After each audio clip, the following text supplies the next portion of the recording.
বাংলাদেশের সর্বশেষ গুরুত্বপূর্ণ আপডেট সংবাদে আপনাকে স্বাগত। শুরুতেই সংবাদ শিরোনাম, পরে বিস্তারিত। শুরুতেই জানিয়ে দিব, ভ্যানে লাশ তোলার ভাইরাল ভিডিও সেই পুলিশ কর্মকর্তা আওয়ামী লীগ নেতার ছেলে।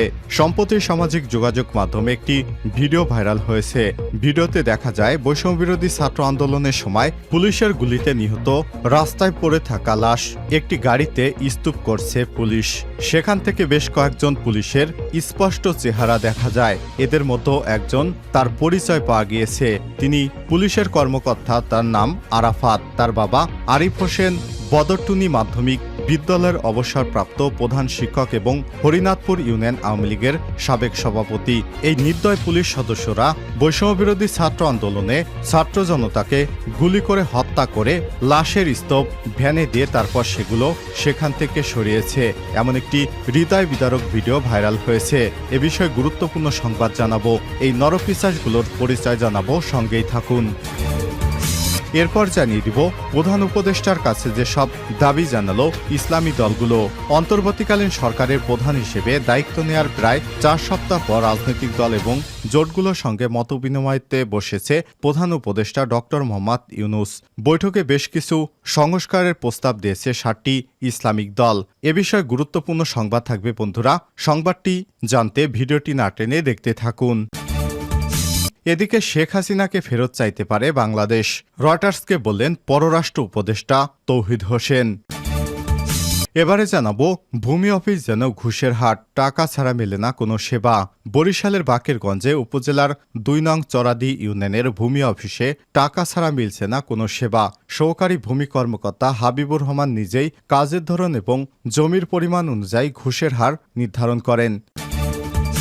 জানাবো, গণ অধিকার পরিষদের 2 পক্ষকে আলটিমেটাম।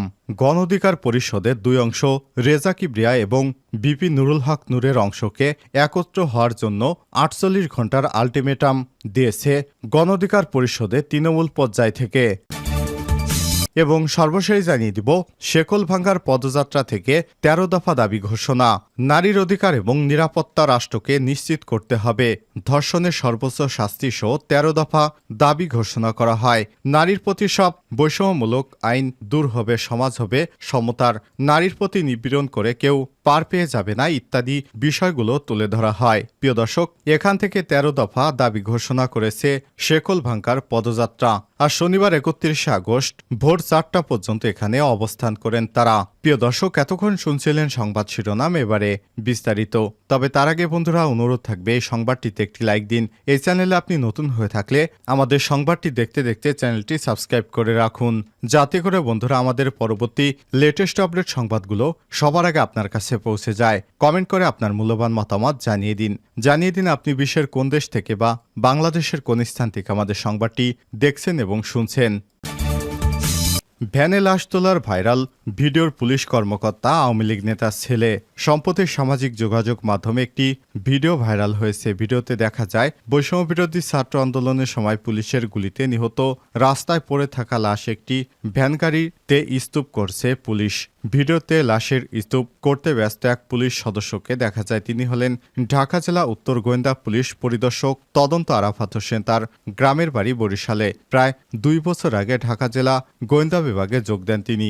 জগন্নাথ বিশ্ববিদ্যালয়ে ভূগোল এবং পরিবেশ বিভাগে পড়াশোনা করেন তিনি। তার বাবা মোহাম্মদ আরিফ হোসেন বদরটুনি মাধ্যমিক বিদ্যালয়ের অবসরপ্রাপ্ত প্রধান শিক্ষক এবং হরিনাথপুর ইউনিয়ন আওয়ামী লীগের সাবেক সভাপতি। ভিডিও ভাইরাল হওয়ার পর থেকে আরাফাতকে আর পাওয়া যাচ্ছে না। আত্মগোপনে চলে গেছেন তিনি। তার মোবাইল ফোনটিও বন্ধ রয়েছে। এদিকে ভিডিওর চিত্রটির স্থান সম্পর্কে জানা গেছে। খোঁজ নিয়ে জানা যায় ফেসবুকে ছড়িয়ে পড়া এই ভিডিওটি সাভারের আশুলিয়া থানার। এর আগে শুক্রবার 30 আগস্ট সারা দেশে দিনভর ভিডিওটি সামাজিক যোগাযোগ মাধ্যমে ব্যাপক ভাইরাল হয়। ভিডিওটি আশুলিয়া থানার সামনে ভবনের 2য় তলা থেকে ধারণ করা হয়েছে বলে প্রাথমিকভাবে ধারণা করা হচ্ছে। আর ভিডিও ভাইরাল হওয়ার পর থেকে আরাফাত হোসেনের ফোন বন্ধ করে গা ঢাকা দিয়েছেন। ভিডিওতে থাকা অন্যান্য পুলিশ সদস্যদের পরিচয় এখনও পাওয়া যায়নি। ভাইরাল হওয়া 1 মিনিট 45 সেকেন্ডের ভিডিওতে দেখা যায় 2 জন পুলিশ সদস্যের একজন হাত এবং একজন পা ধরে ভ্যানে নিক্ষেপ করছে মৃত শিক্ষার্থীদের লাশ। এর আগে ভ্যানে লাশের স্তূপে করে কাপড় দিয়ে ঢেকে রাখেন তারা। সেখানে অনেকগুলো লাশ ছিল। সর্বশেষ লাশটি তুলে একটি ব্যানার দিয়ে ঢেকে দেওয়া হয়। শেষে পুলিশ সদস্যদের উপস্থিতিও সেখানে দেখা যায়।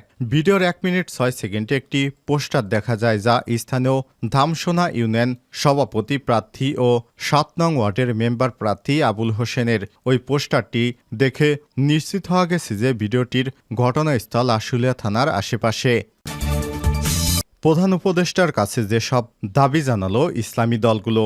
অন্তর্বর্তীকালীন সরকারের প্রধান হিসেবে দায়িত্ব পাওয়ার প্রায় 4 সপ্তাহ পর রাজনৈতিক দল এবং জোটগুলোর সঙ্গে মতবিনিময়ে বসেছেন প্রধান উপদেষ্টা ডক্টর মোহাম্মদ ইউনূস। বৈঠকে বেশ কিছু সংস্কারের প্রস্তাব দিয়েছে 7টি ইসলামী দল। তার মধ্যে অন্যতম দাবি হলো 2 বারের অধিক যেন কেউ প্রধানমন্ত্রী না হয়। শনিবার 31 আগস্ট প্রধান উপদেষ্টার বাসভবন যমুনায় বৈঠক শেষে সব কথা জানান বাংলাদেশ খেলাফতে মজলিসের মহাসচিব মাওলানা মামুনুল হক।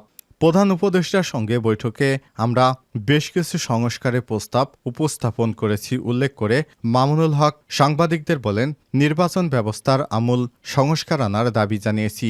সংবিধানে আল্লাহর প্রতি আস্থা এবং বিশ্বাস ফিরিয়ে আনতে হবে এবং ইসলাম বিরোধী কোনো আইন যেন না আসে। সবসময় 2 বারের বেশি কেউ প্রধানমন্ত্রী না হয় সে বিষয়ে প্রস্তাব দিয়েছেন।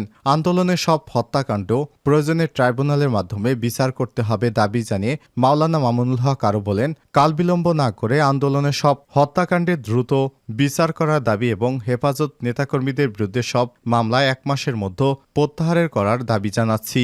আজ রাত 8টা পর্যন্ত কয়েকটি দল এবং জোটের সঙ্গে প্রধান উপদেষ্টা আলাদা আলাদাভাবে কথা বলার সূচি রয়েছে। শেখ হাসিনাকে ফেরত চাইতে পারে বাংলাদেশ, রয়টার্সকে বলেন পররাষ্ট্র উপদেষ্টা। সাবেক প্রধানমন্ত্রী শেখ হাসিনার বিরুদ্ধে মামলা বাড়ছে, এমন পরিস্থিতিতে তাকে ভারত থেকে বাংলাদেশে ফেরত চাওয়া হতে পারে বলে জানিয়েছে অন্তর্বর্তীকালীন সরকারের পররাষ্ট্র উপদেষ্টা তৌহিদ হোসেন। তিনি সতর্ক করে বলেছেন, এমন ঘটনায় ভারত বিব্রতকর অবস্থায় পড়তে পারে। খবর লাইভ মিন্টের প্রতিবেদনে বলা হয়েছে, রয়টার্সের টেলিভিশনকে দেয়া এক্সক্লুসিভ সাক্ষাৎকারে পররাষ্ট্র উপদেষ্টা মোহাম্মদ তৌহিদ হোসেন বলেছেন, শেখ হাসিনার বিরুদ্ধে অনেক মামলা দায়ের করা হয়েছে, তাই তাকে বিচারের মুখোমুখি করতে চাওয়া হতে পারে। এ সময় তিনি বলেন, শেখ হাসিনার দিল্লিতে থাকা ভারতে থাকা প্রশ্ন আসে না, তার বিরুদ্ধে অনেক মামলা রয়েছে, এ নিয়ে উত্তর দেওয়ার উপযুক্ত ব্যক্তি আমি নই। তবে স্বরাষ্ট্র মন্ত্রণালয় এবং আইন মন্ত্রণালয় থেকে যদি শেখ হাসিনাকে ফেরত চাইতে অনুরোধ আসে তাহলে আমাদের ভারতের কাছে হাসিনাকে ফেরত চাইতে হবে। তৌহিদ হোসেন বলেন, বাংলাদেশের পক্ষ থেকে শেখ হাসিনাকে চাওয়া হলে ভারত বিব্রতকর অবস্থায় পড়বে। আমি মনে করি ভারত সরকার এ সম্পর্কে জানে এবং নিশ্চিত এ বিষয়টি তারা বিবেচনায় রাখবে। ছাত্র জনতার বিক্ষোভের মুখে ক্ষমতা ছেড়ে গত 5ই আগস্ট ভারতে পালিয়ে যায় শেখ হাসিনা। বর্তমানে তিনি ভারতেই আছেন। তার বিরুদ্ধে মানবতা বিরোধী অপরাধ সহ বিভিন্ন জায়গায় একাধিক হত্যা মামলা হয়েছে। ভূমি অফিস যেন ঘুষের হাট, টাকা ছাড়া মেলে না সেবা। বরিশালের বাকেরগঞ্জ উপজেলার 2 নং চরাদি ইউনিয়ন ভূমি অফিসে টাকা ছাড়া মিলছে না সেবা। সহকারী ভূমি কর্মকর্তা হাবিবুর রহমান নিজেই কাজের ধরন এবং জমির পরিমাণ অনুযায়ী ঘুষের হার নির্ধারণ করে থাকেন।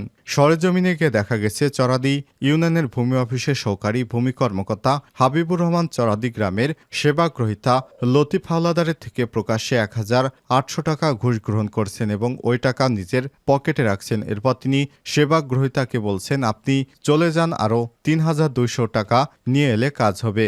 ঘুষের লেনদেনের বিষয়টি কালবেলা জানতে চাইলে ভূমি কর্মকর্তা হাবিবুর রহমান কিছুটা বিচলিত হয়ে বলেন, জমির কর হিসেবে 1800 টাকা নিয়েছি, তার কাছ থেকে আরও 3200 টাকা বকেয়া রয়েছে।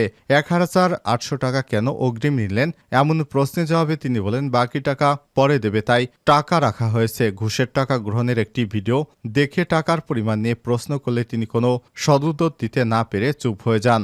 আরও জানা গেছে, খাজনা দাখিলের জন্য ভূমি উন্নয়ন করের রসিদ সরকার নির্ধারিত ফির চেয়ে অতিরিক্ত টাকা আদায় করলেও রসিদ দেওয়া হয় সরকারি হিসাবে। এসবের মাধ্যমে প্রতি মাসে লাখ টাকা হাতিয়ে নিচ্ছেন এই ভূমি সহকারী কর্মকর্তা।